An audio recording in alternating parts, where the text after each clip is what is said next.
Okay, welcome everyone to the January 27th meeting of the Planning and Development Committee. May we please have a roll call?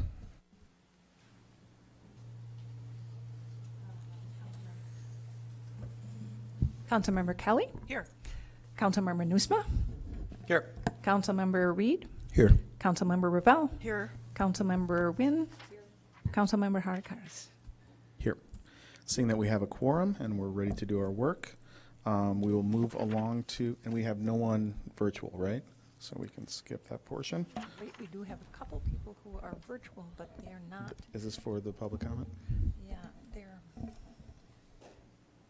two people, but they're, why don't we take? Yeah, we'll take. Houston? So we will move along to public comment, and given the time we have, how many minutes? Is it 2 minutes? Two on here. Yeah. Okay, so 2 minutes for public That's- comment. that's the description. And we will start with those signing up in person. So we have Eric Passett. Hello, I'm Eric Passett from North Shore Apartments and Condos, and I'm also a citizen of the Fourth Ward. And I'm here to speak on the rental registration. And I spoke to Alderman Newsman this morning, and I guess my biggest concern, not only the cost, I think the inspection part of it, we have no objection to. Over the last 3 months, you've pretty much covered about half of our buildings. And so we don't have an objection to the to being inspected. I think it's, as I was explained to Alderman Newsom this morning, we check our emergency lights, our fire extinguisher, smoke detectors. So it's all good practice. I guess the part that not only the cost that is on a 30-unit building, we're over about $2,000 on the year you're being inspected. But more concerning is what is, they said if you have more violations than less, you'll be inspected more than other buildings. Well, on a 40-unit building, so where is it subjective? So on a 10-unit building, if you have 2 violations, okay, no big deal. On a 40-unit building, if you have 5 violations, that's not too many. What about on a 100-unit building? We have one building, we have 100 units. So if we have 10 violations in a 100-unit building, that's not too many. And it could just be on cleanliness of a unit owner. That is considered a violation. So where's the subjective in this? I think this really needs to be tweaked and saying that needs to be defined. Is it less than 10 units, you have 3 violations, that's considered a lot?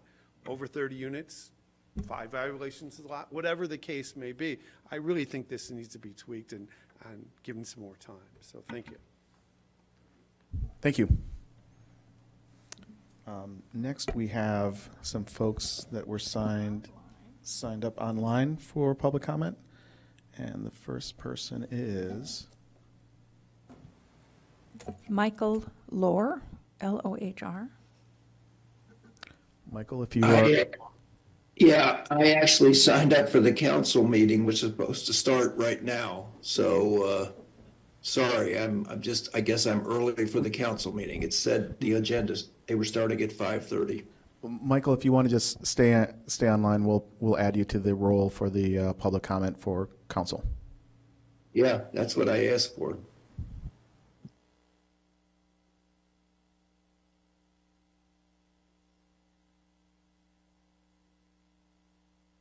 Things in line. Then the other person that signed up sent us a written comment that we will include in the meeting minutes.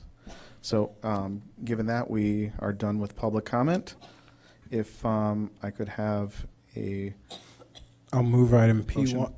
I'll move item P1, Ordinance 101-024, amending Title V, Housing Regulations, Chapter 8, registration of rental residential buildings. Second. Okay, we have a motion on the floor. Is there any discussion? Councilmember Reed. I just do want to get response to the questions asked by Mr. Passett. Who from staff is here? Okay, hello. We have Andrew San Roman here to answer questions. Hello, Mr. San Roman. So I'm curious about how the violation scheme is designed. Are the concerns that were raised by Mr. Passett, does the ordinance address those concerns? First of all, council members, my name is Andrew Sednerman. I'm the Building and Development Services Manager for the city. To address that concern when it comes to violations, when we make rental inspections, the amount of time between routine rental inspections is dependent on the number of violations. Sorry, go ahead. Yeah, I'm specifically curious, someone has a 40-unit building, they get 5 violations, or, 100-unit building and 10 violations. How does... Yeah, I'm getting to that. Oh, okay. So the number of violations is on a per unit basis, not for the entire building. So, for example, if you had 40 units in a building, how many violations you have would be based on each unit, not the entire building. Okay, Hopefully that clears is up. helpful.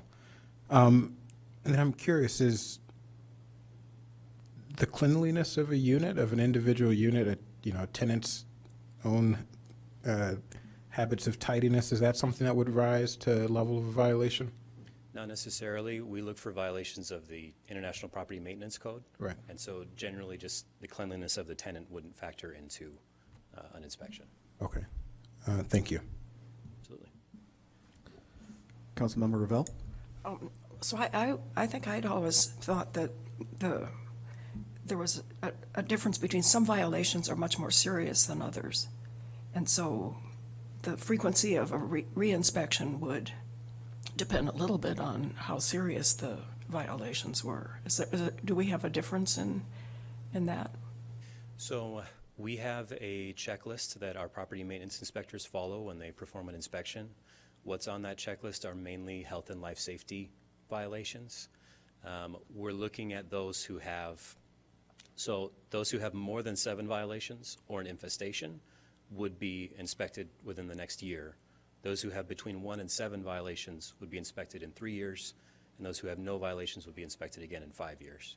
So there's some room there between 1 and 7. Obviously, some are going to be more serious violations than others. But one thing that we have discussed is when it's not a health and life safety issue, like for example, being required to have the address number on the building or the information of the property owner on the building. That isn't something that would affect the inspection cycle. Hope that answers the question.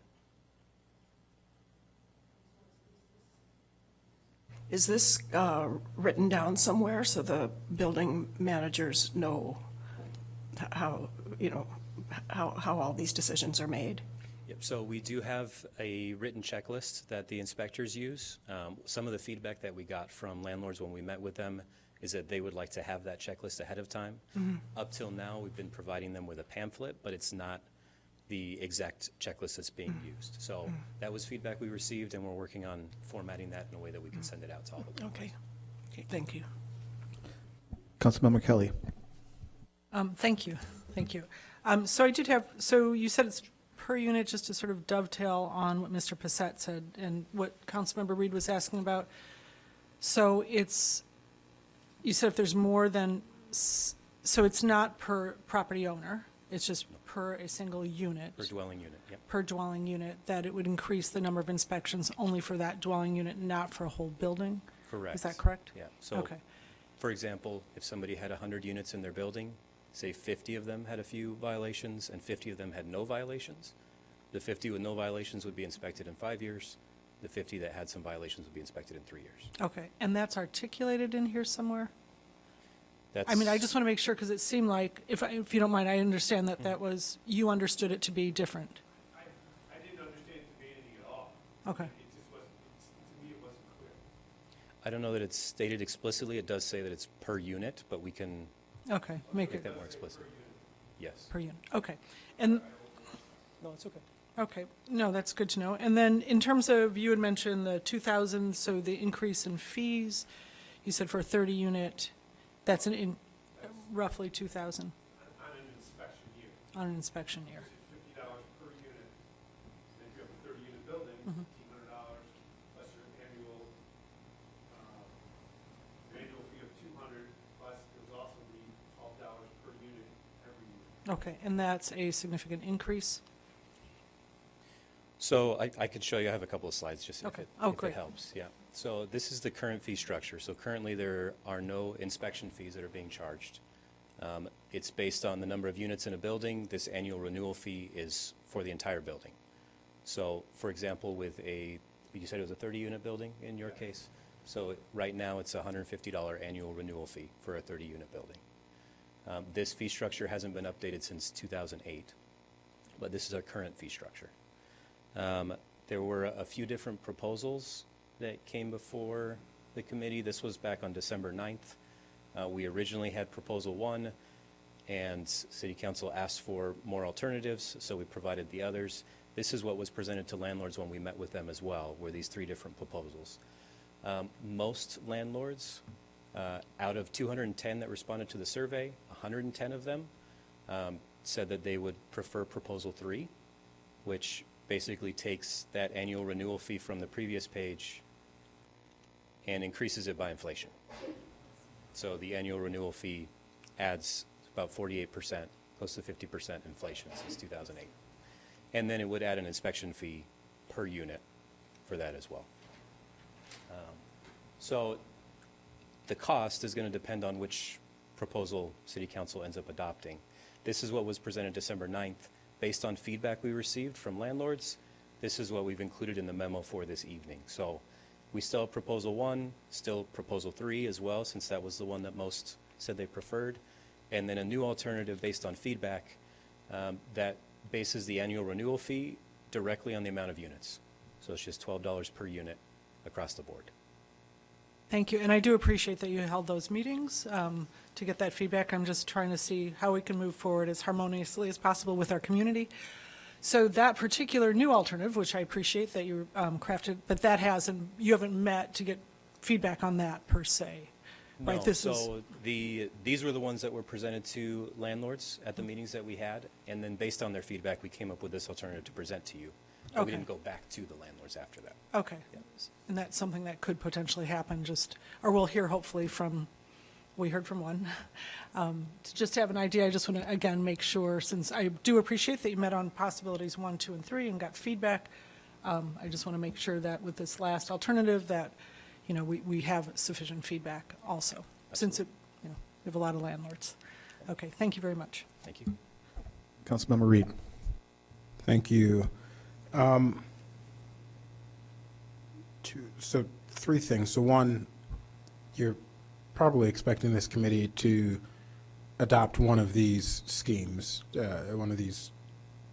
Yeah. We were directed to provide alternatives, and so we So provided that. for someone's going to need to make a commissioners. motion on that. I'm Yeah. partial to either the new alternative or Proposal 1. I think one of the things Councilmember Revelle was getting to is we had a discussion in the Planning and Development Subcommittee about minor versus major violations, and I don't think we ever made that material, but I do think that, if there is a major, something that is really dangerous, that we should look at that situation differently than a bunch of small violations that don't impact health and safety. And also, if we find one of those major violations in a property, maybe that whole building needs to be on a more regular inspection schedule. And particularly, how does this work? What if the violation is, let's take something that unfortunately has been in the news a lot of the last few months, which is the Wesley situation, where it's not in an individual unit, but it is this, outside structure that affects the whole building. How does that play into this? So I do want to say what happens when we make a routine inspection is when we cite those violations, we make a re-inspection afterwards within 2 months to make sure that those violations are corrected. So in the case of a building like that, where maybe the units themselves didn't have violations, but the property maintenance inspectors note that there are other violations in the building as a whole, those would be cited on their inspection report, and then we would perform re-inspections to make sure that those violations are correct. But does that trigger a more regular reinspection for the building as a whole, or, No. So and why not? because we're going back to make sure that those violations are corrected. So as long as those violations are corrected, there wouldn't necessarily be a need to go back to the dwelling units themselves, as long as the building violations are corrected. Okay. And then, thank you for that. I do think there's some work to be done on that this committee should take up. To your point about the checklist, why don't we just make it available on the webpage? You know, just We can. pop Yeah, it that's- online. I we're think working it's on a that pretty right now. simple Yeah. fix there.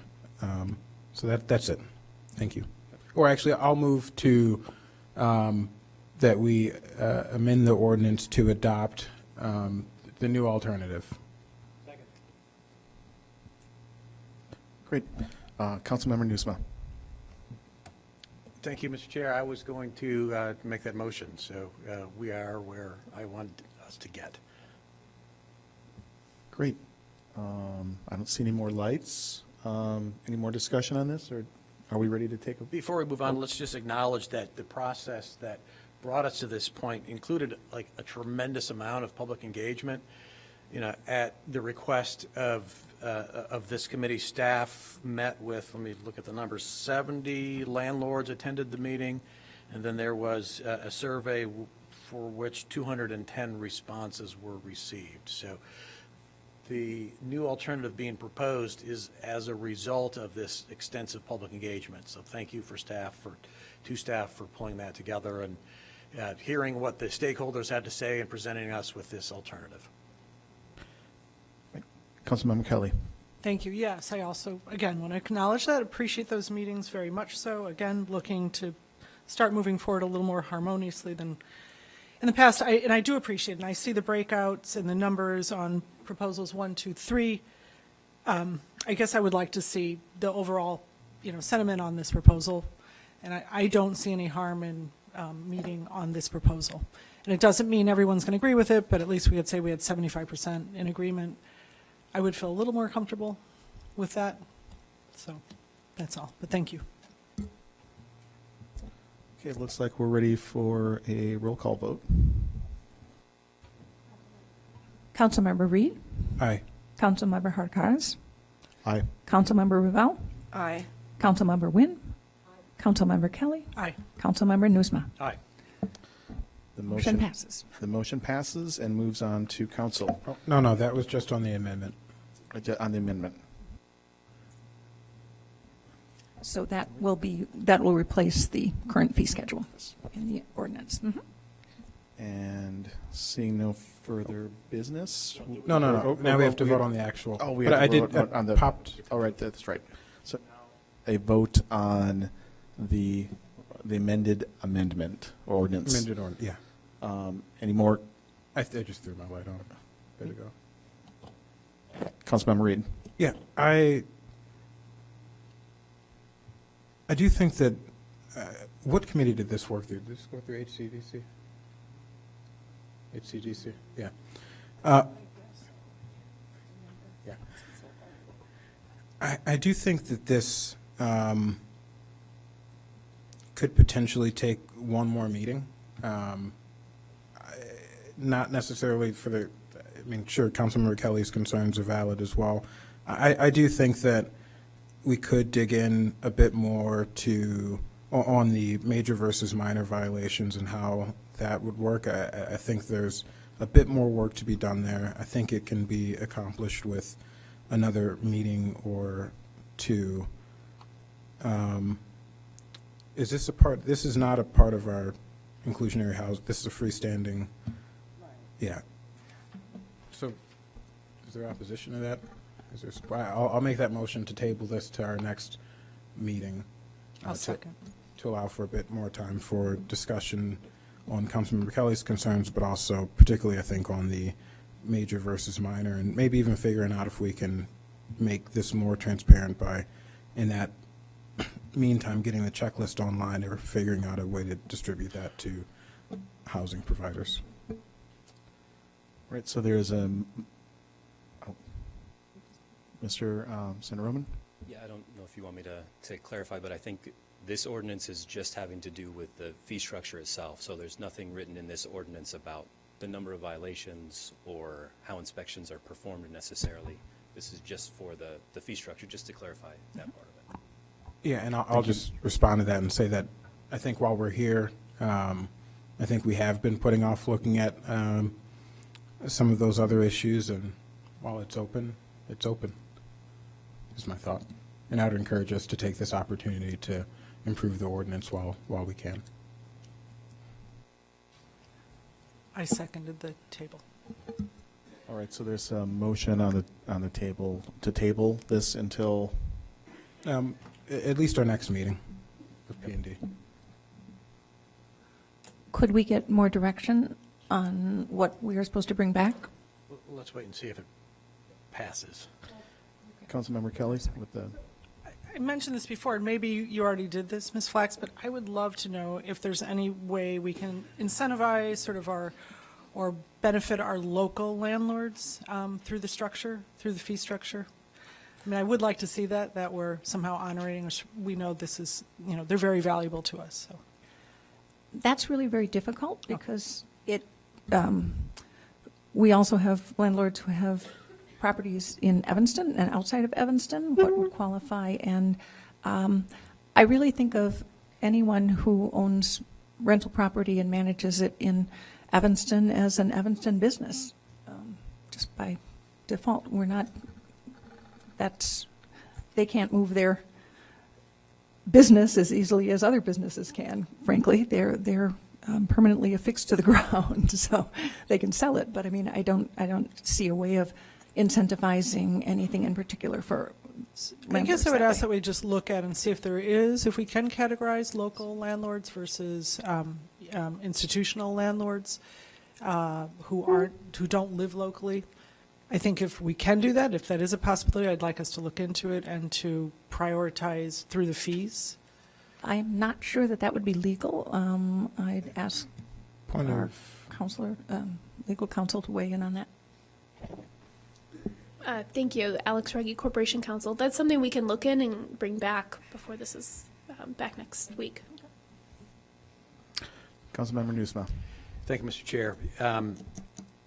I'm going to jump to the conclusion that it's not legal.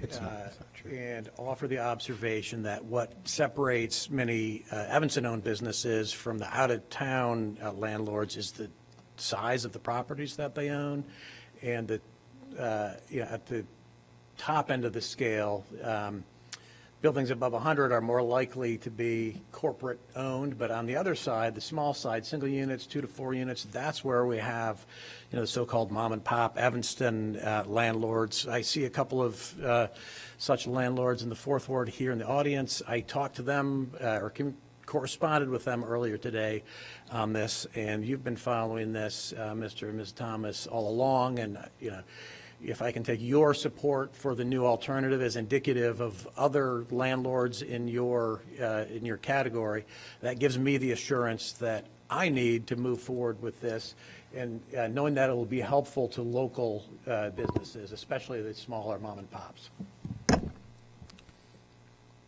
Councilmember Ravel. And I thought that part of the outreach to landlords during this past several weeks was to hear from our local small landlords, which I think we did hear from, and that's reflected in this new proposal. So I'm quite prepared to go ahead with approving the fee structure that we're talking about tonight, and then have an additional conversation on the issues that Councilmember Reed is mentioning, and because the ordinance is truly just focused on the fee structure. Councilmember Reed. Thank you. I'm happy to, the issues that I highlighted, if that needs to be a separate discussion, that needs to be a separate discussion. But certainly I think there's more that we can do with the fee structure. I think Councilmember Kelly brings up a really strong point, whereas we don't want to raise what's in the new alternative. We don't want to raise the price there on, our small, if we will, mom and pop housing providers. But if we can create some both additional revenue for the city and some fairness. We all know that corporate and institutional landlords are driving up the cost of housing. And so why would we not explore having higher fees for folks who fall into that category? And I appreciate my colleague jumping to a conclusion. I don't think that's a good thing. I think we have the full ability as a home rule municipality to structure our fees however we want to, and certainly as much as some folks in Washington now would like corporate landlords or large institutional housing providers to be a protected class, they're not. And so I think we can certainly single them out and charge them a fair price, because the $12 per unit, I'm sure staff would say, still doesn't cover the cost for inspections. And so if we can get the true cost for inspections out of those larger institutions, I think we should. And for that reason alone, I think it's worth taking just one breath to come back with a stronger proposal that meets the needs of our smaller landlords and creates fairness when it comes to the large institutional and corporate landlords. So I would encourage a vote to table this just to our next meeting to have our law department look into that and bring back some new numbers. Thank you. So I will chime in. I think staff has done a lot of work to have like a reasonable fee structure that I think is fair and covers the costs of the inspections. I'm personally comfortable voting on the fee structure, and I would gladly sponsor a referral to dig into deeper with the violations and getting some clarity for people around that, and bringing that back to HCDC. I think it would be probably the appropriate committee. So that's my opinion on those things. I don't see any more lights up here, so I think we're ready to vote on the motion to table. I withdraw the motion. Okay. So now we are voting on the fee structure as amended, and then with the alternative schedule. So everyone's clear. Councilmember Reed. No. Councilmember Harkaris. Aye. Councilmember Ravel. Aye. Councilmember Wynn. Aye. Councilmember Kelly. No. Councilmember Nusma. Aye. So the ordinance as amended passes and moves on to council. And that is our last piece of business. So we will be back here at 6 for council. Thank you.